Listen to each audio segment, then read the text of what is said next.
Hey, welcome to How To Videos Unlimited. I came across an article in CNN Business and I kind of want to get your comments. I thought it was an interesting article, but essentially the title of the article, it grabbed me, it caught my attention, and I read it and wanted to kind of get your guys' thoughts and see what folks out in the South and the East Coast, what they're experiencing in regards to car prices and Hurricane Ida. But essentially, the article title is Car Prices Are About to Soar Again, Blame Hurricane Ida. Just as we started to see prices slowly dip, I did a video a couple weeks ago on the post sales results of Manheim, New York, and I was impressed. The prices were rather low for Manheim, and I thought that was a good sign. And different articles, different news outlets were starting to indicate that used car prices and car prices in general were starting to dip a little bit.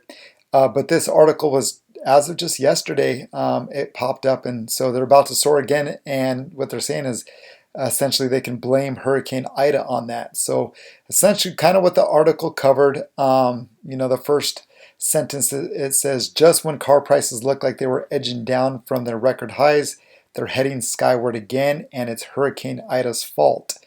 Not to capitalize on what folks out in the South and East Coast are facing.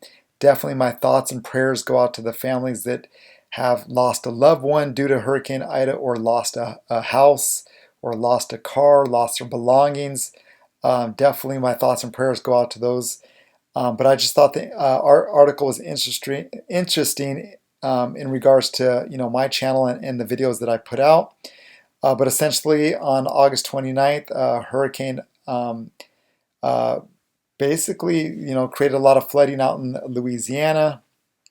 So essentially, what they're saying is that the new problems for car buyers basically means the big problems for thousands of people who lost their vehicles as Hurricane Ida battered the Gulf Coast before storming up to the northeast. Then they go on to talk about a retired school teachers, a couple named Ira and Ruth Steinberg. I guess they lost their 2020 Honda in their condos. I guess they're out there like in their parking structure. 130 cars were all completely gone, wiped out, ruined. So they were most likely going to get, have to work with the insurance company. And so what they were saying is they had bought their vehicle at the Honda dealership back in 2020. And the dealership had told them that they did not have a lot of cars to begin with, even before the hurricane. And then they lost another 85% of their scarce, inventory due to the storm. So fortunately, the Steinbergs' loss will be covered by their insurance, which has a provision to rent a car after a loss, but they can't even find a car rental. They're actually the 200th on the waiting list for a rental from Enterprise Car Rental. So right now they're kind of relying on their son.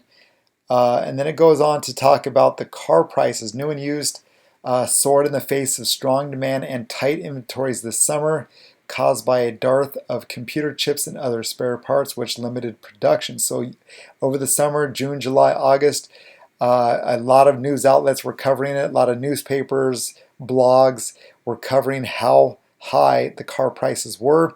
All of you guys saw that, especially for those of you guys that have car dealer licenses and go out there and buy cars from, OfferUp, Facebook, at the car dealer only auctions, public auctions. The prices were actually really high this summer, and it was not good business, not good for business.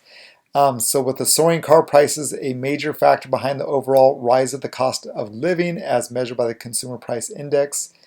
Car prices peaked Tuesday, August's CPI report showed used car prices retreating 1.5% from July, although still up 32% from a year earlier, while new car prices increased only 1.2%, the lowest pace of increase since April.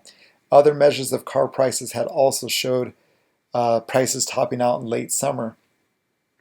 But that trend won't likely continue in Ida's aftermath. And then where they go. So why floods destroy cars? So major storms can affect car prices nationwide for many months because so many cars are lost simultaneously. A car that has been through a flood is basically rotting from the inside out, according to Carfax executive.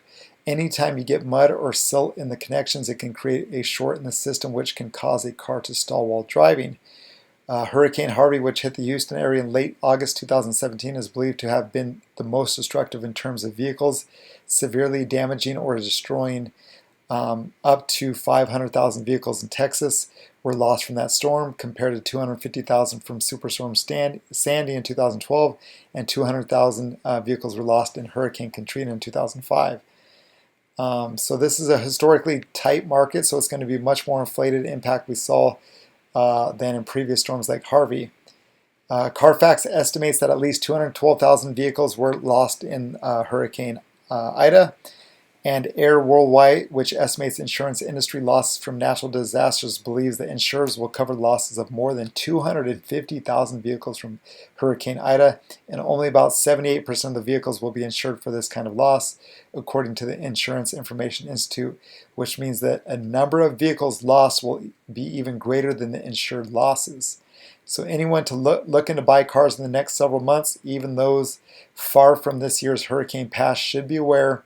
Carfax estimates that there are 370,000 storm-damaged cars on the road today, often sold to unsuspecting buyers. So this is a wake-up call to all of us dealers, to any of you guys that are buying and flipping cars.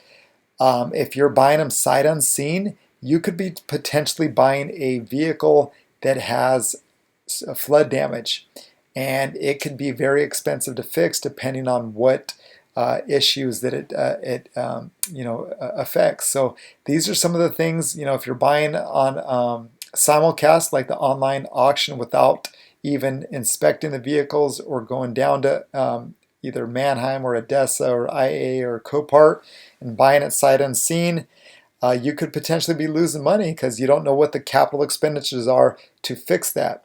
So what I'm taking from this article, insurance companies are going to be taking a major hit. A lot of these car dealerships, actually, individuals itself that are losing their cars due to the flood and the hurricane, they're all going to be placing claims with their insurance companies to get, if the car is a complete loss, a total loss, then they're going to get a check from the insurance company so that they can go out and buy a new car, which then forces the insurance companies to raise their rates, and then that trickles back down to the dealerships, because if their rates to get their cars insurance, cars insured on their car lot, obviously they're going to go ahead and basically lay out those increases on them onto the consumer. So that's what I'm taking from this article, and the reason why the prices are going up. Insurance companies are taking a hit, therefore they're raising their rates on their private parties as well as car dealerships, and then the car dealerships are then going to go ahead and put the cost back onto the consumer. So one of the things that I liked about the article, at the very end, it says anyone looking to buy the car in the next several months. Some of those cars were damaged by previous storms, including Hurricane Katrina 16 years ago. So if you see a price that is too good to be true, it's probably too good to be true for a reason. So if you see a vehicle that's super low, well below Manheim market report value, just be cautious. Definitely check. If it's a red light, that means as is. You get what you buy. You can't arbitrate on it. If it has a yellow light, there's most likely going to be an announcement. You definitely want to take that into consideration. Check to see what the announcements are. Sometimes if the seller's honest, they will put that flood damage. But if you are in person, you definitely look at the headlights, the tail lights. You can see water collecting in those, and that's a good sign that the car's been in a flood or a hurricane. Also, you can look at rust. If you see a lot of rust, sometimes the cars are rusted out because of water damage. And then also the seats too. You can see if the seats got mold or the inside of the car has mold. That's another sign as well. So I just wanted to touch on this article. It came across, and I thought it was interesting. And there's below, you can click on 2 other videos. I want to thank you for tuning in. Don't forget to hit that like, comment, subscribe. That will definitely help me with the algorithm. Till the next video, take care.